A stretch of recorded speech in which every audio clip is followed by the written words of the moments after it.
What's going on, guys? Welcome back to Kiwoon Learning, and today we're doing a stock analysis on Amazon, ticker AMZN, currently valued at $3,420. And so we'll be going over why Amazon only has grown 7%, at least stock-wise, over the past year, and where we think Amazon's fair value actually is. First, to go over, Amazon has a claim that in the past earnings and past quarter, their actually company has grown 34% of their earnings, and this is basically all based on sellers' total revenue.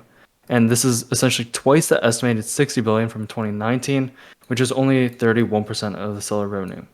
But the biggest reason why I wanted to cover Amazon today is that their next earnings is coming up within the next month or so, and their last earnings was just not good at all.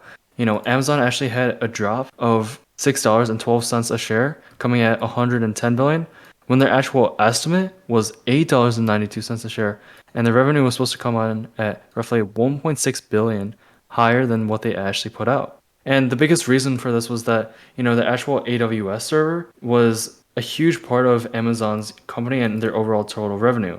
And so with Amazon Web Services putting in at roughly $11 billion, this is really good for Amazon.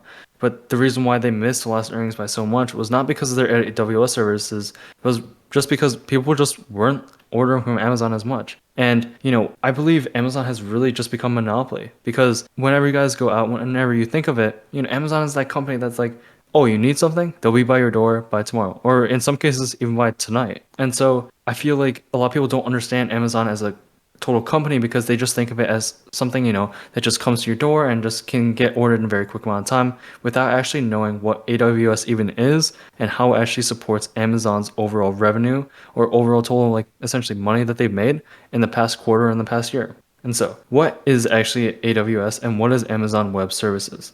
Amazon Web Services is essentially a company or essentially part of the company that does a lot of cloud computing as well as cloud data storage. And so, how there's a Google Photos, AWS you can actually save photos to, and they also have essentially servers that people can connect to and use their domain and use their storage, which is actually why Amazon can make so much money based off of them not really spending that much and just essentially selling parts of their company out and for other people being able to use them.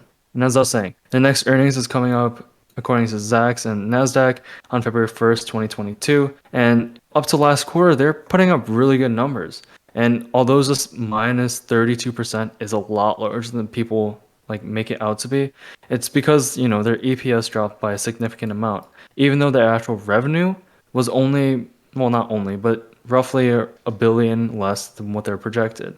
And so with this fourth quarter supposed to be coming in at 3.9, I truly think that Amazon will beat this, especially with their futures looking at 110, 120 billion within the next few quarters and next few years. I do think Amazon is slightly on the overall value side, just because of the fact that being at 3,400, you have to almost expect that Amazon will grow by 18, 19% year over year for the next 10 years. And while, yes, this is possible, I just don't think 10 years from now, Amazon will be doing 2.6 trillion as a company, when right now, even the biggest of companies in terms of revenue per year is doing roughly 500 billion. The last thing I just want to cover is just a little of Amazon's trading. So as you can see here, Amazon in the past roughly year or so really has just not done much, just really gone sideways. And since all the beginning of August or November in 2020, they really just have not moved much, just bouncing around the 3,400 range, and sometimes, even dipping down to this $3,000 support. And so what I think Amazon will do in the short term is that with a stochastic kind of just chilling kind of at the bottom here, but this MACD, which essentially, again, both of these are just indicators of what may happen, and you don't really want to focus on one itself, but what the overall general statement of what these indicators are telling us.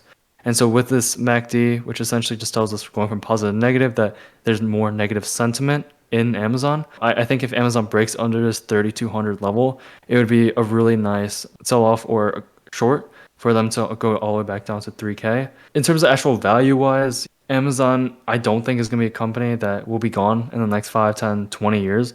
It is a company that will stay around for. And if you're really looking for a value standpoint, I would wait for Amazon to come down to that 3K level or even 2,800-ish. But I think Amazon is also a really nice stock to just have as just a small portion of your portfolio. So you have your diversification in e-commerce as well as overall, business. But yeah, guys, I mean, that's basically all I have today. I just wanted to cover the basis on Amazon and what just a few of my thoughts were. But if you guys have any questions or comments, please leave them down below. And remember to like and subscribe. Hope you guys have a great rest of your day. Peace.